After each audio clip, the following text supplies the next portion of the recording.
اللہ کے نام سے شروع جو بڑا مہربان اور نہایت رحم کرنے والا ہے۔ ایک بزرگ علیہ رحمۃ اللہ فرماتے ہیں کہ ایک بار نصف رات گزرنے کے بعد میں جنگل کی طرف نکل کھڑا ہوا۔ راستے میں میں نے دیکھا کہ 4 آدمی ایک جنازہ اٹھائے جا رہے تھے۔ میں سمجھا کہ شاید انہوں نے اسے قتل کیا ہے اور لاش ٹھکانے لگانے کے لیے کہیں لے جا رہے ہیں۔ جب وہ میرے نزدیک آئے تو میں نے ہمت کر کے ان سے پوچھا، اللہ عز و جل کا جو حق تم پر ہے اس کو سامنے رکھتے ہوئے میرے سوال کا جواب دو، کیا تم نے خود سے قتل کیا ہے یا کسی اور نے، اور اب تم اسے ٹھکانے لگانے کے لیے کہاں لے جا رہے ہو؟ انہوں نے جواب دیا، ہم نے نہ تو اسے قتل کیا ہے اور نہ ہی یہ مقتول ہے، بلکہ ہم مزدور ہیں اور اس کی ماں نے ہمیں مزدوری دینی ہے۔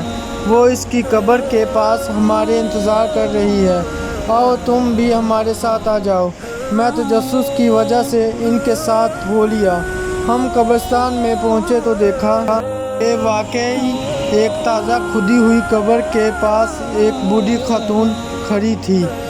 میں ان کے قریب گیا اور پوچھا، اماں جان، آپ اپنے بیٹے کے جنازے کو دن کے وقت یہاں کیوں نہیں لائی تاکہ اور لوگ بھی اس کے کفن دفن میں شریک ہو جاتے؟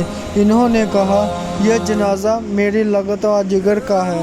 میرا یہ بیٹا بڑا شرابی اور گناہ گار تھا، ہر وقت شراب کے نشے اور گناہ کی دلدل میں غرق رہتا تھا۔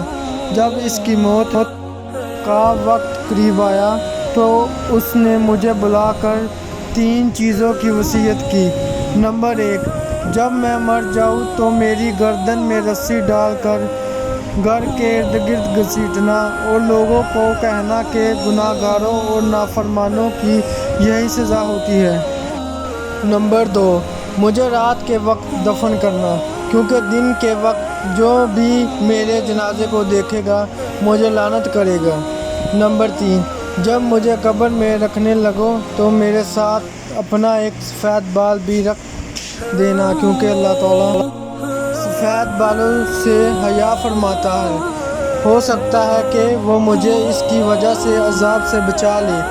جب یہ فوت ہو گیا تو میں نے اس کی پہلی وصیت کے مطابق جب میں نے اس کے گلے میں رسی ڈالی اور اسے گھسیٹنے لگی تو حتف غیبی سے آواز آئی، اے بڑھیا، اسے یوں مت گھسیٹو، اللہ عز و جل نے اسے اپنے گناہوں پر شرمندگی یعنی توبہ کی وجہ سے معاف فرما دیا ہے۔ جب میں نے اس بوڑھی عورت کی یہ بات سنی تو میں اس جنازے کے پاس گیا، اس پر نماز جنازہ پڑھی، پھر اسے قبر میں دفن کر دیا۔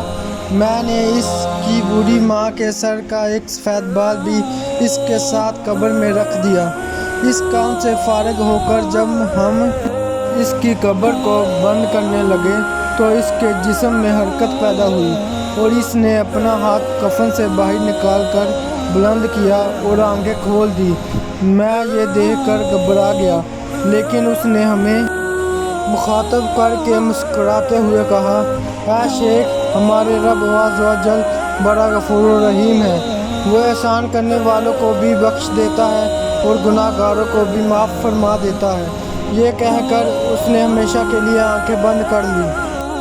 ہم نے مل کر اس کی قبر کو بند کر دیا اور اس پر مٹی درست کر کے واپس آ گئے۔ اگر آپ کو یہ میری ویڈیو اچھی لگی پلیز لائک کر دیں اور سبسکرائب کرنا مت بھولیے گا تاکہ آنے والی ویڈیو آپ کو جلد مل سکے۔